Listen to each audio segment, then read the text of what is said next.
Previously, we discussed the differences between errors and exceptions. PHP can do something pretty cool and convert its errors into exceptions. The benefit here is that sometimes an error is unavoidable. For example, if you try to read a file that cannot be read, it could throw an error.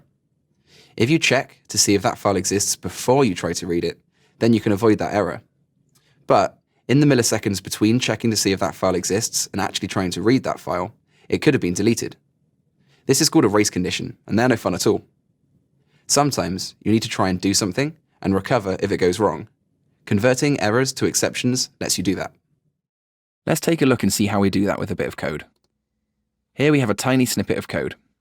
On line 4 here, as we've seen in many other videos, we're turning our display errors on. You might not always have to do this yourself, but on workspaces we do. On line 7, we're trying to open a file called nope.txt, which in this example doesn't exist.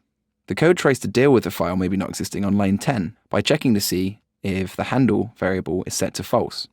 But at that point, PHP will already have thrown an error.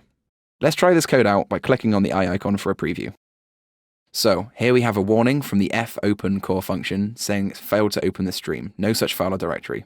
Now this is annoying, it's displayed an error message even though we are trying to display our own error message, and that's what this is here. Normally it'd look a little bit prettier, but this is just an example. So, how do we convert errors to exceptions here in a way that can help us? Well, PHP has a function called setErrorHandler, which accepts an anonymous function as a callback. Every time a PHP error of any severity is about to be thrown, instead of doing what PHP normally does, it will run this callback. Let's have a look at how this callback works with a really simple error handler that throws an exception.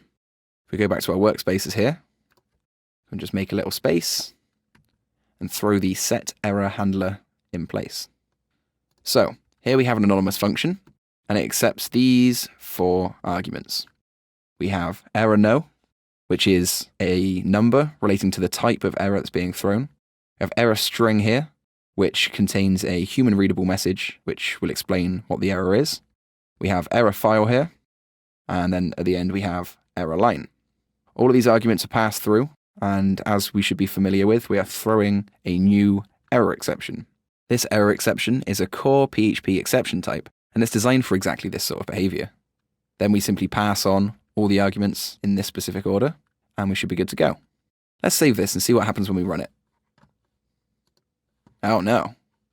That's quite hard to read. Let's view the page source. So now we have a fatal error. That's a bit worse than a warning. So let's see what's going on. There's an uncaught exception of error message with the message, and this is the same message we had before, right? This was the warning we had, but it's now been converted to a error exception, and we're not catching it.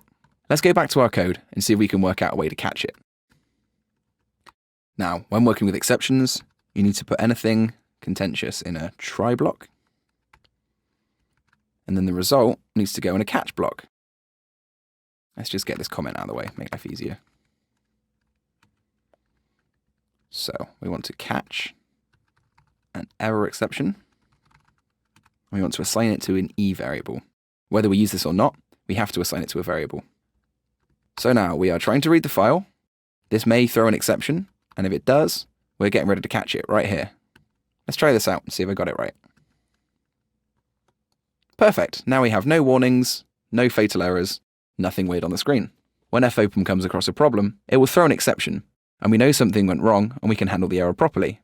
We can do all of this without having to stoop to hiding errors in development, which is a huge pain and can really cause problems when you're trying to debug something.